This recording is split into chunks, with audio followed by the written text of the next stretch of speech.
The year is 1981, and Chris Gardner is hustling hard in San Francisco selling a portable bone density scanner.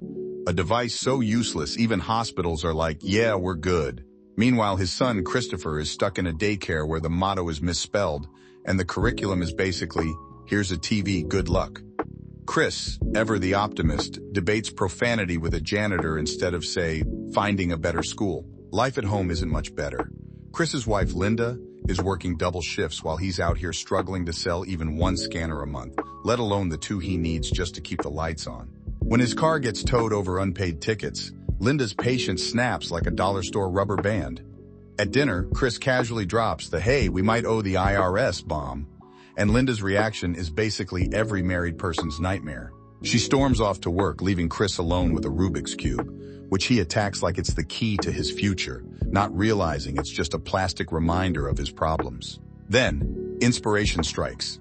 After meeting a slick stockbroker who oozes money and happiness, two things Chris currently lacks, he announces to Linda, I'm gonna be a stockbroker. Linda, who's been carrying the family on her back like a budget atlas, responds with the energy of someone who's heard I've got a plan one too many times. Undeterred, Chris marches into Dean Witter Reynolds for an interview. But in a move that sums up his entire life, he entrusts his precious medical scanner to a random street performer.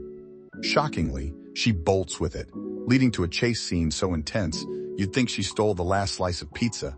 Chris finally catches her, but not before losing what little dignity he had left. Back at home, Linda discovers both scanners just sitting there collecting dust. The look she gives Chris could curdle milk. Then, in a last-ditch effort to prove he's a good dad, Chris gifts Christopher a basketball for his birthday, because nothing says I love you like a present that doesn't pay the rent. Linda's face says it all. This man is a walking disaster, and thus begins Chris Gardner's rock-bottom era, because sometimes you gotta lose everything to realize you're meant for something better. Chris, now in full desperation mode, spots Jay Twistle hailing a cab and, like a man with nothing left to lose, decides to ambush him with his stockbroker dreams. Jay, who clearly just wants to enjoy his taxi ride in peace, brushes him off, but Chris, a master of awkward persistence, lies about sharing the ride and squeezes in. Inside the cab, Chris delivers his best sales pitch while Jay focuses on the real challenge at hand, solving a Rubik's Cube. Sensing his moment, Chris snatches the cube like, watch this, bro, and proceeds to solve it mid-ride, impressing even the taxi driver, who's probably rethinking his life choices. Jay jokes about driving around just to watch him finish, because nothing says I respect your hustle like wasting cab fare on a cube-solving spectacle. But when they arrive, Jay ditches Chris with the $5 cab fare like a bad Tinder date. Chris, now broker than before, tries to sprint away at a red light, only to remember his precious bone density scanner is still in the cab. He dashes back, but the driver, now fully done with Chris's nonsense, chases him like a scene from the Terminator. Chris barely makes it onto the subway, but the doors crush his hand, forcing him to abandon the scanner. A homeless man picks it up, still convinced it's a time machine. Honestly, at this point, Chris probably wishes it was. But in a twist of fate, Jay calls and gives him a shot at the internship, if he can remember the secretary's number. Problem? No pen. Chris, now a human notepad, sprints to a store to scribble it down, only to get distracted by a friend talking about football. The next day, Linda drops off Christopher, delivering the I'm unhappy speech with the energy of someone who's done carrying this family. Chris, swallowing his pride, lets her go but draws the line at taking their son. Then, as if life wasn't kicking him hard enough, the landlord shows up demanding rent and suggests they move to a motel. Chris, now a part-time painter, bargains for one more week, because apparently his new skill set includes drywall and despair. While painting, the police show up to arrest him over unpaid parking tickets, because why not? Chris spends the night in jail, calls Linda again to watch Christopher, and shows up to his big interview the next day in the same wrinkled clothes, looking like he fought a laundry machine and lost. The panel is not impressed until Chris disarms them with brutal honesty and charm, making them laugh like he's hosting The Tonight Show. Jay congratulates him, but there's a catch. 6 months unpaid. Chris, now weighing homelessness versus possible future, decides to roll the dice. With Linda gone to New York and Christopher now fully in his custody, Chris moves into a motel with the help of a friend who owes him $14, because nothing says financial stability like relying on a buddy's IOU. On Saturday, he takes Christopher to play basketball, because what else do you do when life's collapsing, before attempting to sell one last scanner? Because hey, Maybe the sixth time's the charm. Chris and Christopher are having a classic father-son moment. Christopher dreams of going pro, probably in basketball, and Chris, ever the realist, gently suggests maybe aiming for something slightly more achievable, like, say, not being homeless.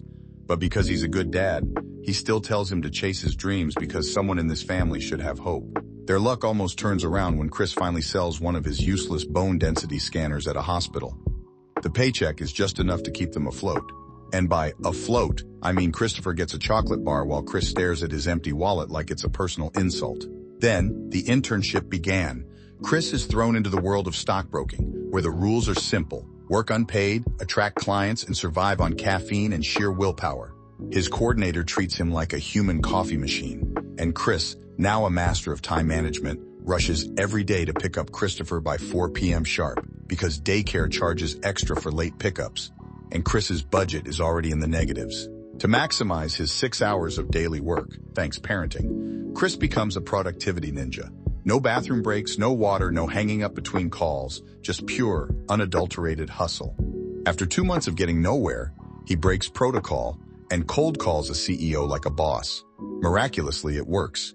He lands a meeting with Walter Ribbon, only for his internship supervisor to sabotage him with a last-minute errand, because why let Chris win?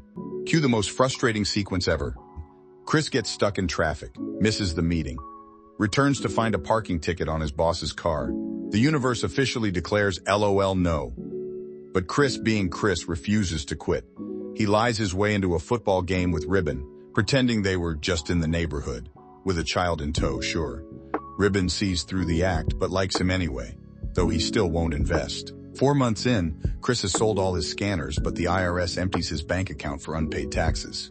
Because of course they do. He begs a friend for the $14 he's owed, only for the guy to slam the door in his face. Meanwhile, Christopher, the real MVP, points out that the homeless guy's time machine is definitely not a time machine.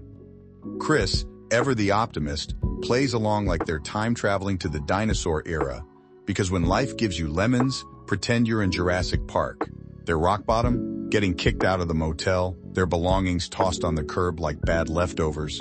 With nowhere to go, they spend the night in a subway bathroom where Chris turns homelessness into a cave adventure for Christopher. Because if there's one thing Chris Gardner excels at, it's making misery sound fun. As Christopher sleeps peacefully, bless his heart, Chris quietly breaks down in the subway bathroom, muffling his sobs because even his suffering has a bedtime. When people knock, he covers Christopher's ears like he's protecting him from the soundtrack of their lives. Poverty, IRS threats, and the constant hum of failure.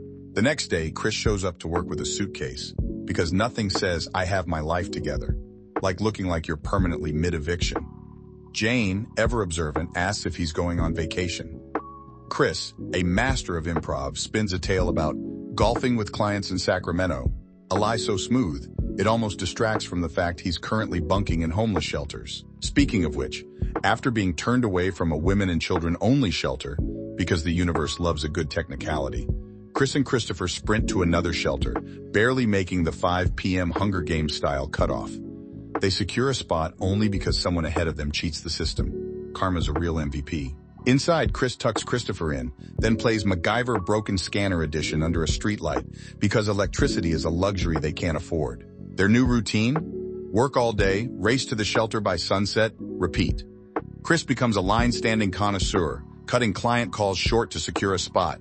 One night, they attend a shelter mass, because when life kicks you this hard, you start praying to anyone who'll listen.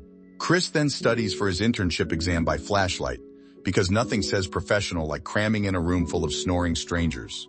The next day, Chris aces the exam, take that capitalism, and rushes to the shelter line, only to bump into Mr. Frome, who's forgotten his wallet. Despite having $5 to his name, Chris hands it over because even at rock bottom, he's a better person than most of us on our best days. That night, they're late to the shelter, again, and end up sleeping who knows where. Desperate, Chris sells his blood, to buy a scanner part, fixes it, and finally sells the cursed device. The payout? 4 weeks of not being homeless. Cue the Titanic music, they check into a hotel with a TV, and Christopher's joy over basic cable is a gut-punch reminder of how little it takes to make him happy. Then, the turnaround. Chris lands clients from the football game, impresses everyone at the internship, and on the last day, Mr. Frome drops the bombshell. Wear that shirt tomorrow, as a full-time employee. Chris ugly cries in the best way possible, because after sleeping in bathrooms and selling his blood, he's finally caught a break. Chris picks up Christopher and hugs him like he's the only thing that matters, because he is. The film fast forwards to 1987, when Chris is the CEO of his own firm. The real Chris Gardner even walks by in a cameo because this story was so wild that even Hollywood couldn't exaggerate it. If you enjoyed the video, please like it, and don't forget to subscribe for more amazing recaps.